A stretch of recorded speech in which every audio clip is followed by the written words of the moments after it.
Hey guys, welcome to your favorite channel, Subhra the Geek. I'm your host, I'm your host, Subhra. So today we are back with another video. This is a new series, this is the statistics series which we have started. So these are the series which I have planned along with my very good friend Debayan, who is working with the industry as a core data scientist for a couple of years right now, and he knows all the insights of the industry, and he will give all the insights, what you need to study and what you not. And basically you need to study certain parts which Debayan will be explaining as he has did in the last series.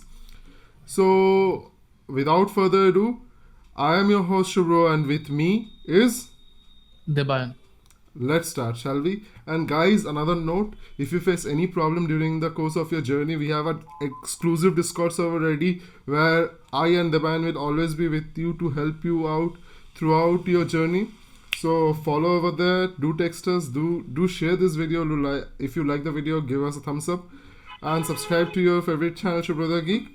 Without further ado, let's start, shall we?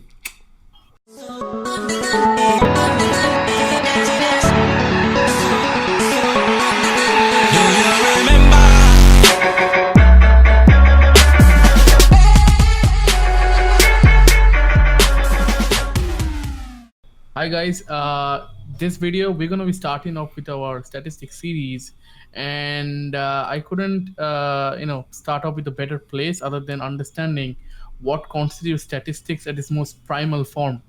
We need to understand where what the data means, what the data starts from, and how do we deal with data in its various forms. So the basic unit that we start off in any statistics undergrad course is defining what it means to what does a variable mean, right? A variable is a basic constituent of a data that we work with. So what does a variable mean in our studies, in any kind of data science or machine learning in a perspective, right? So a variable is also called a random variable, and a random variable is just a numerical description of some outcome of an experiment, right? So you do a statistical experiment, you collect data or a very specific phenomenon or something happening, and that variable is what we would call a random variable. Now, random variables can be of two types primarily. One of the types is called discrete random variables, and the other is continuous random variables. So discrete random variables are also called categorical random variables. Categorical random variables are exactly what they sound like. They have very specific defined categories, levels, factors. You might have heard these terms or might hear these terms when you use them, right? So there are very specific levels or values which they can contain, right? So for example, if I talk about an age group, right? We talk about like an age cohort, right? You can have something like adolescent, you can something like child, adult, middle age, and then elderly. So these are what you would call discrete levels. There can be nothing in between these levels. You cannot have a mixture of like an adult and an elderly or something like that. These are very specifically predefined levels, and you can only assign a variable to only one of these factors or levels. So these are what you would call discrete, because they are discretized in that aspect. They are categorical in that aspect. They are fixed in that aspect. So these variables are discrete variables. On the other hand, you have the polar opposite of that kind of variables, which are called continuous variables.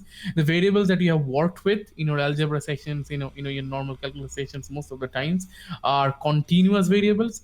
These continuous variables belong to the real number set, which is basically the number line that all of us are familiar with in high school, in from elementary school. So like normal variables which can contain any value that you can think of on the normal line, on the number line, is what you'd call um, a continuous variable. This can consist of any kind of experiments where you are measuring a continuous value. It just plots on the line continuously. You cannot have levels, you cannot have separations, you cannot have breaks in between. Those are what you would call continuous variables. Now, when you define these two types, right, you have variables. Some of them are categorical, some of them are continuous.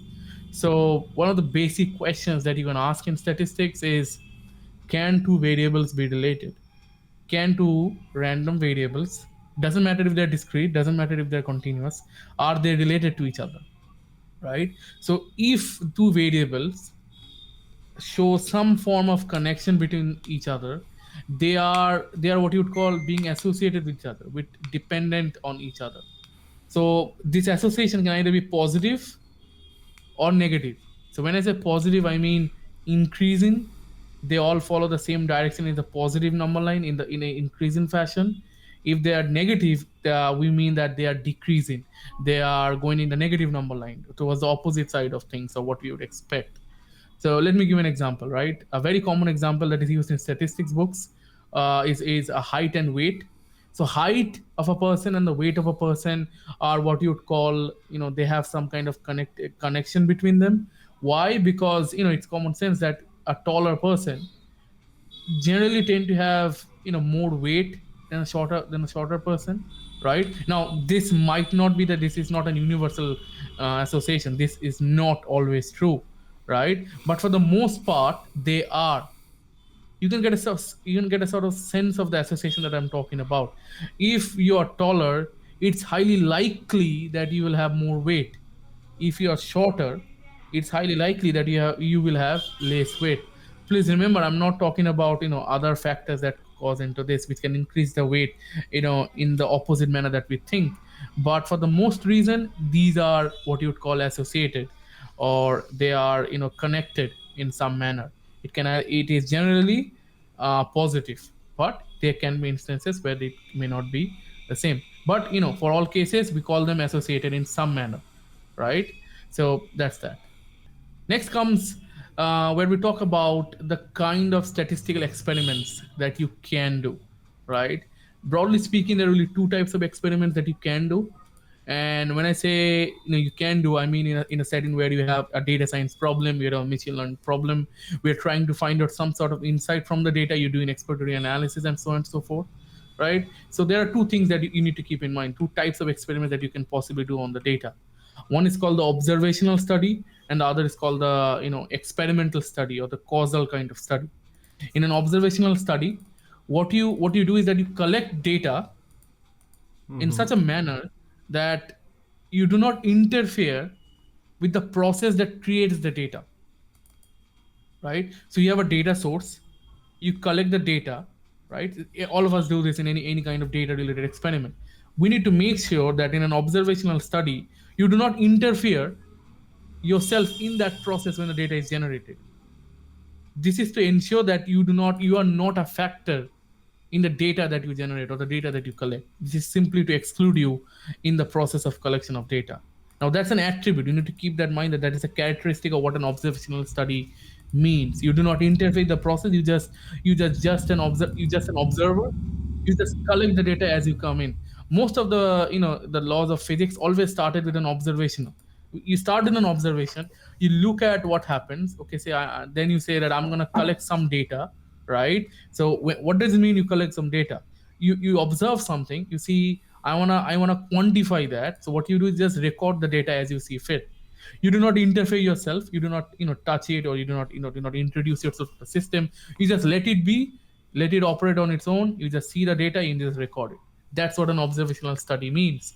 So when you do such a study, when you are in such an experimental scenario where you're doing observational kind of things, there are certain things you have to keep in mind.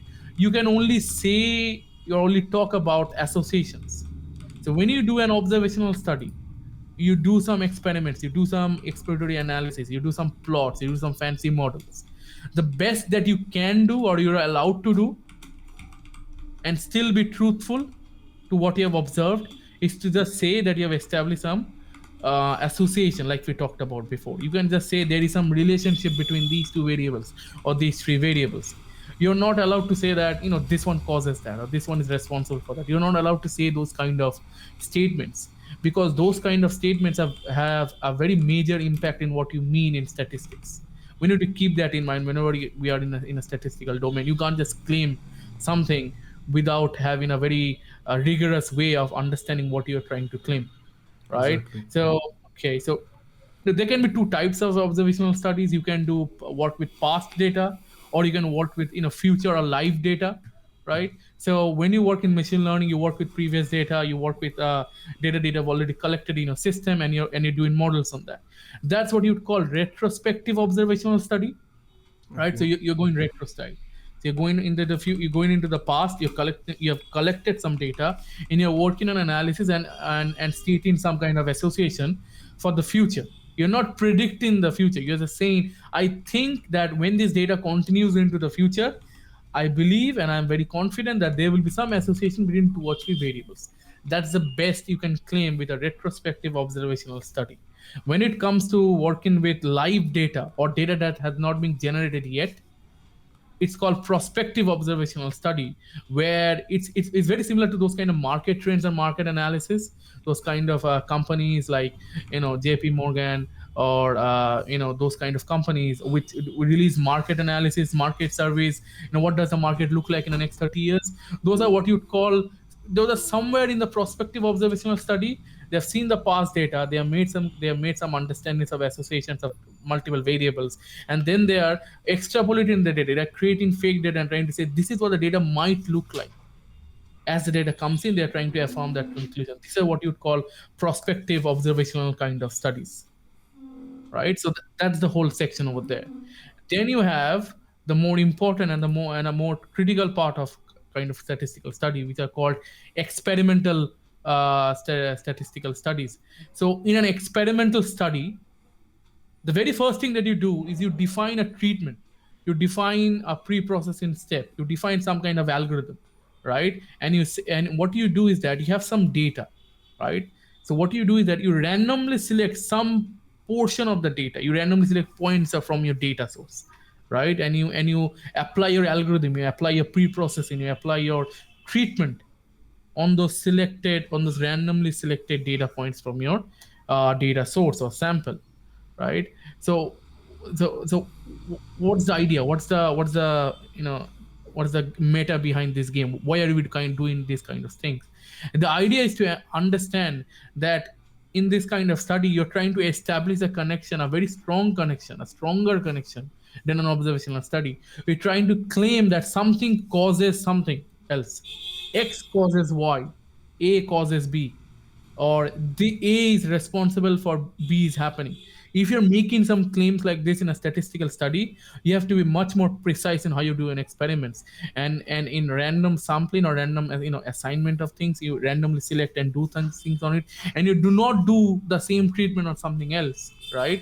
You're separating your data, you're applying your treatment preferentially, or sorry, randomly, not preferentially, randomly, to things, and trying to see what does it happen, what happens when I do this and do not do the thing to the some other data points. You're trying to observe the results from there, and you're saying, if I do this treatment, something happens. If I do not do this treatment, nothing happens, or something else happens. This enables you to sort of do elimination process, try to understand that what is exactly about some variable X that causes something in Y.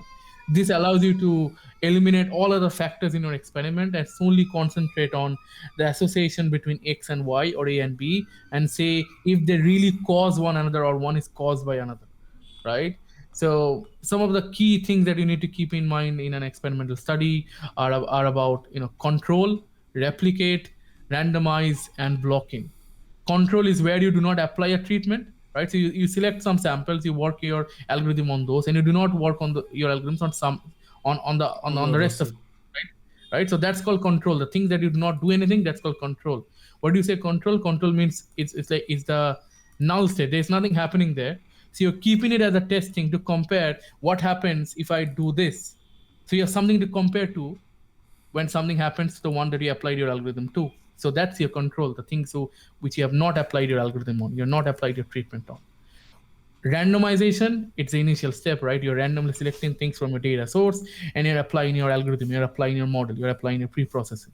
That's called randomization. That's an extremely important part. If you do not randomize, if you do not randomly select your data source, you're basically biased. You're basically flawed in how you conduct an experiment. Any true experiment is always randomized in some aspect.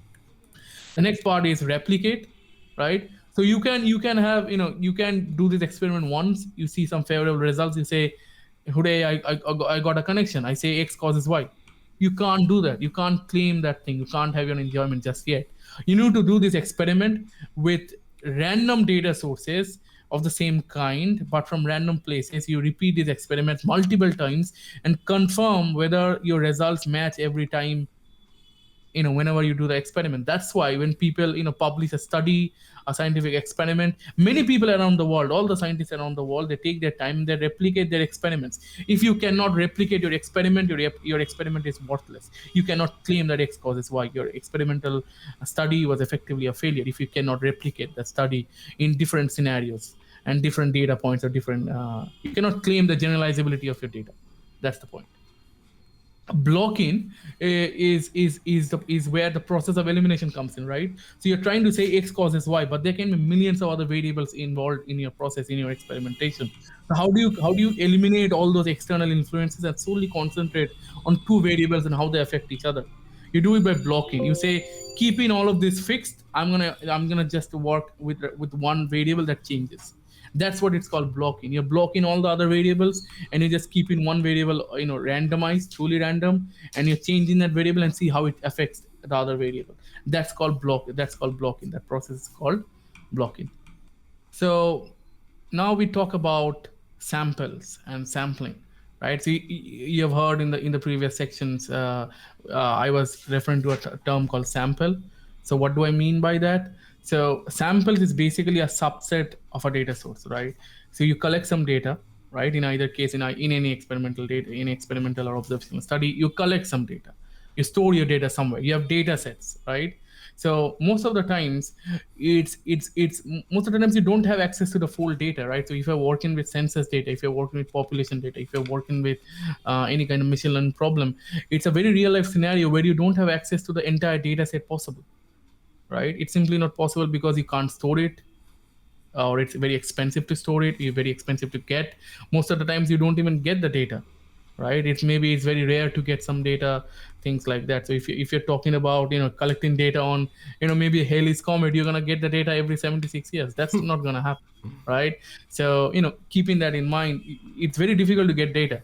Data is always the major hindrance of any kind of problem, be it a data science problem in a company, machine learning problem that you're trying to solve, by yourself, or any kind of statistical experiment that you might conduct in the future, right? So we need to understand that if you cannot have access to the full data, you need to make sure that all the data that you have right now with you, or whatever data that you can obtain, is utilized to its maximum potential to derive whatever results you wish to derive from it, right? So what do we do is that we take a small subset of the data, so of the data that we have, and we work on it and we conduct all our experimentations on it, and then we test it on the remaining data set.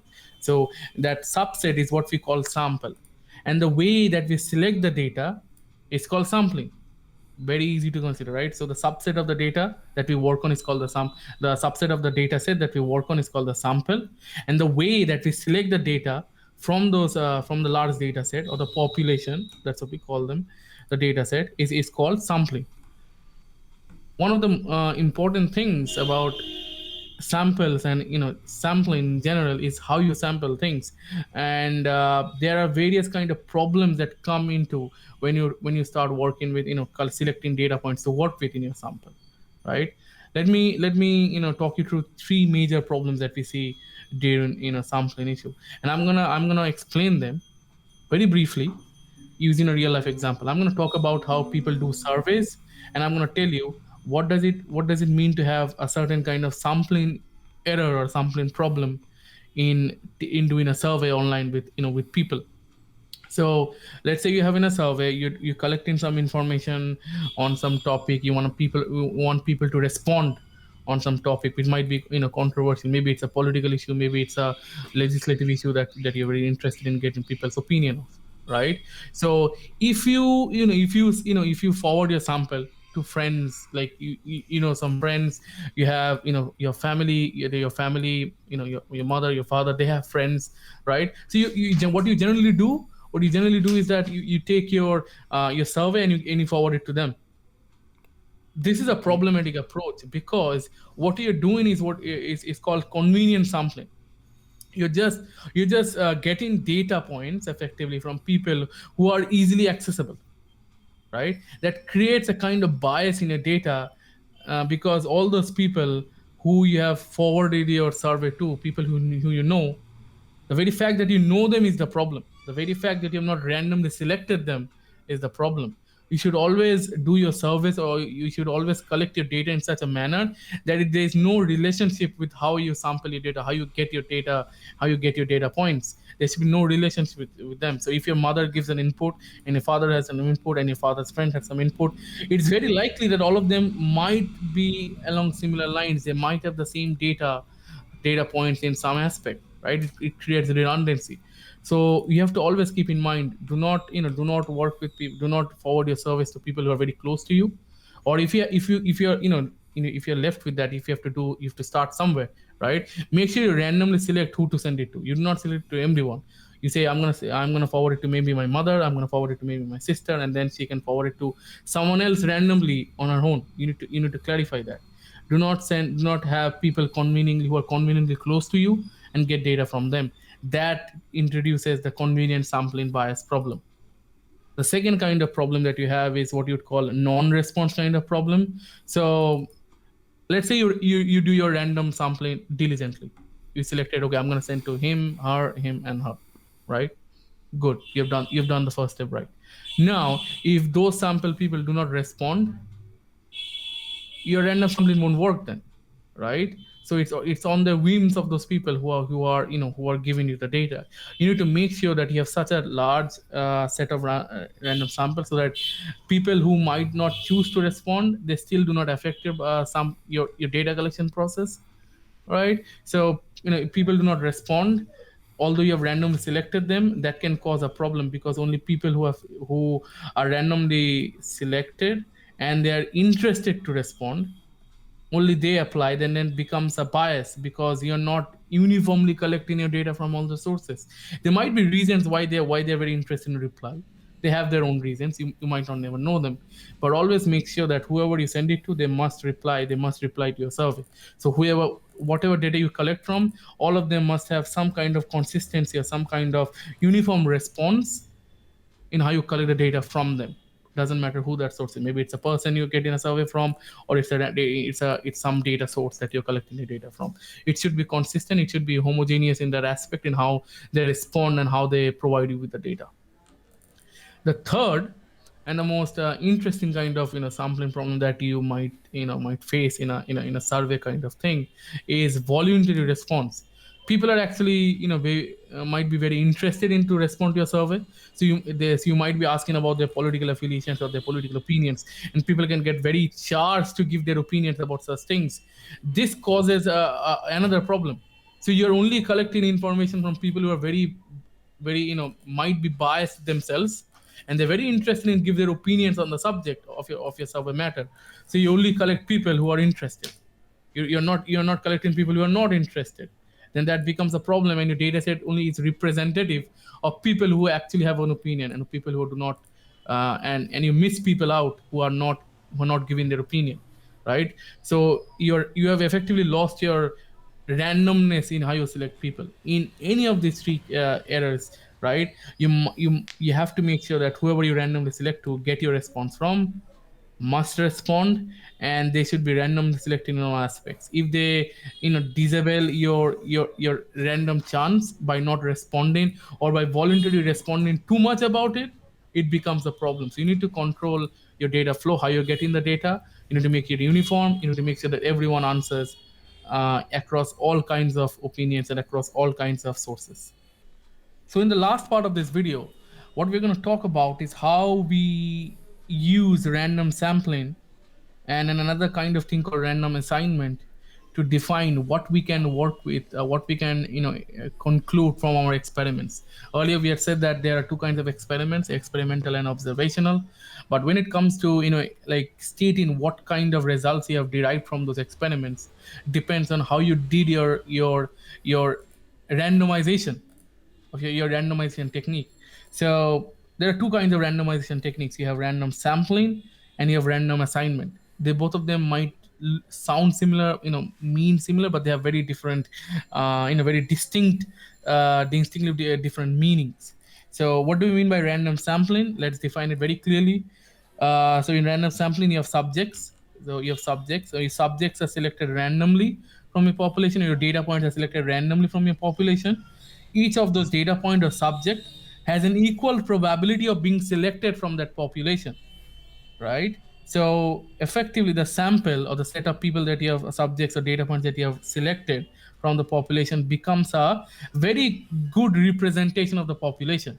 You're trying to replicate your population statistics in a smaller subset of that, which you can work with, which becomes tenable to work with, right? So that's random sampling. You select data points randomly from the population such that every data point has an equal chance of getting selected from the population. That's what random sampling Something is. means. Random assignment is where you define a treatment, you define an algorithm, you define some model, right? And you assign your data points to be exposed to that treatment, to be exposed to that algorithm, to be exposed to that model, right? So your data points may be completely different from each other. They might not even look the same. They can be completely different. So what you're trying to do is that you're trying to assign the treatment to somebody. It's not that you're selecting. It's a combination. It's like you're selecting and telling them I'm going to apply this algorithm on you. In random sampling, you just select. That's it, right? You just select and you make sure that every selection has a it has an equal probability of getting selected, although you're randomly selecting them. In random assignment, you randomly select a person and then apply some kind of algorithm on them. You select a randomly select a data point and you apply some model on them, some treatment on them, right? This way of sampling makes sure that these differences that you might have between the data points, right, are represented equally in treatment as well as the control. So like I said before, you have some data points which you did not apply your model on, which you do not apply your treatment on, and you have some data points where you applied your model and you applied your treatment on, right?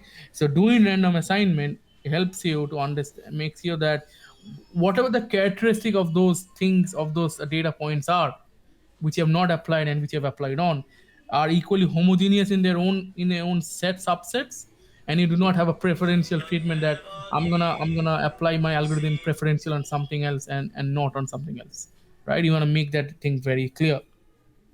So what do we see here is a table, right? This table tells you what you can conclude from an experiment that you do with this with either of these two kinds of sampling techniques, right? So always make sure that whenever you're doing this kind of study, random sampling always happens first and then random assignment, right? So when you select a person, that's what random selection means. And when you randomly assign, it means after you randomly select a subject or a data point, you apply some model on it, you apply some treatment on it. So random sampling happens first in theory, and then random assignment happens in that order, right? So what happens when you design an experiment where random sampling and random assignment are both present, right? You define an experiment where you have both random sampling and random assignment happening at the same time, or you do them one after the other in some order, right? This is what you would call an ideal experiment in statistics. This is an ideal experiment, and the conclusion that you can generally have is that you can claim, you're allowed to claim that your result is causal, that you can say that X causes Y. If you do both of these two things in that experiment, you're allowed to say that you can say that something has been caused by something else, X causes Y. And you can also say that this claim that X causes Y, it is generalizable. You can apply it to all variances of X and Y. You can say that it's generalizable, or it has some form of universality. It's applied universally across all kinds of data where X and Y is present in some manner. If you do random sampling and you do not do random assignment, then what you'd say is, like, you cannot say that there's some causal element in it. You cannot say that X causes Y. You cannot say that simply, right? But you can say that it's generalizable, right? What do I mean by that? I mean that this is basically what typical observational studies look like. or what they can conclude, what the kind of conclusions they can have, right? So when you do a simple exploratory data analysis in your data science applications, in your machine learning, you're just looking at the data, you're just getting a feel of the data. This is what it means. You can generalize some ideas, you can generalize some conclusions, but you cannot say that something causes this. You cannot say that some this input variable causes the predictor variable. You cannot make all those claims. You're not allowed to make all those claims. If you have a scenario where you do not do random sampling, but you do random assignment, this is where causality comes into play. This is where you can say that you can say that X causes Y. You can claim that, but you cannot generalize that result because you are basically limiting yourself to the sample that you have, because you do not do random sampling, right? You do not take a large population and work with it. You already had an existing maybe a biased sample set. You did random assignment from it, but you did not pick those data sets randomly from a larger population. So this is what you can say, that in that sample something causes something else, so X causes Y, but you cannot generalize to all kinds of data. You cannot generalize it to the population because you did not do random sampling in the first place. So this is where those kind of scenarios come in, where you use volunteers, you do some kind of surveys. So you can those whenever you do a survey and your volunteers give some results, and you do your EDA, you do your analysis, and you say something, you do a report on those results. You can only say that those results or those conclusions apply to those volunteers only who participated in your survey. You cannot generalize that to the whole population. So if you do a poll, for example, if you do some kind of polling technique on Twitter or Facebook or somewhere else, people respond and you get a result. That result, or whatever that result implies, you can say that it's causal, right? You can say that something causes this to people to say that something in the poll results, but you cannot generalize those opinion of those volunteers to the entire population. You cannot say that. Exactly. That's why you should never take Twitter polls so seriously, guys. This is the statistical reason why. So when it comes to that, you didn't do anything. You didn't do random sampling. You didn't do random assignment. This is just doing basic association. You're just saying, I think this two are connected, well, almost correlated. We'll come to that fact in the next video. But it's almost like you're establishing that there's some kind of connection, but you do not know what that means. You do not have any in-depth idea what that can imply, right, in terms of causality, in kind of generalizability of that conclusion. So you can just say, this thing is associated with this. Obviously this is a very it's a bad observational study, right? So this is what you'd call, like, this kind of scenario where you do not do random sampling, you do not do random assignment. This is what you'd call a very bad kind of observational study. And I would really recommend you stay away from this kind of thing, where you do not do any kind of randomization at all. You must always do some kind of randomization in a study so that it can make sense. Just to recap again, this is the ideal study where you do both random sampling and random assignment. The ideal experimental study, very difficult to do because you don't have all the data all the time. So this is very difficult to have, but when you do, this is the ideal study to undertake. If you do random sampling but do not do random assignment, you do not randomly select and apply treatment on it, apply algorithm on it, then you cannot say it's causal, but you can claim that your results can be generalized in some aspect. You can say that the result generalizable to the population. When you do not do random sampling but you do random assignment, then you can claim causality of your results. You can claim that there's some aspect of causality in your predictions in what you say, but you cannot generalize it to the population. This is very common to surveys. When it comes to random sampling, and when you do not do anything effectively, you're too lazy to do anything, you do not do random sampling, you do not do random assignment, then your study is effectively useless. That's the truth. It's effectively useless. It's a bad observational study. Please don't do this. So I feel that's all for the day, Debayan. Mm-hmm. So guys, thank you for staying with us for our first video in our statistics series, which we talked about data fundamentals. We talked about types of variables, random variable, discrete variable, continuous variable, sampling, random sampling, random assignment. Thanks to Debayan, he explained everything in minute details, and we are very pleased to have him. So guys, we'll be meeting next week on the same day at same time. For any updates, stay tuned. to our channel, please subscribe to our channel and hit the bell notification icon so that you get notified each and every time we post a new video. And guys, for anything which you want to discuss, we have the Discord server ready, link down below. Go over there, come and talk to us. We can help you throughout your journey if we can. So that's all for the day. I was your host Subhra, and with me was Debayan. signing off. Bye bye.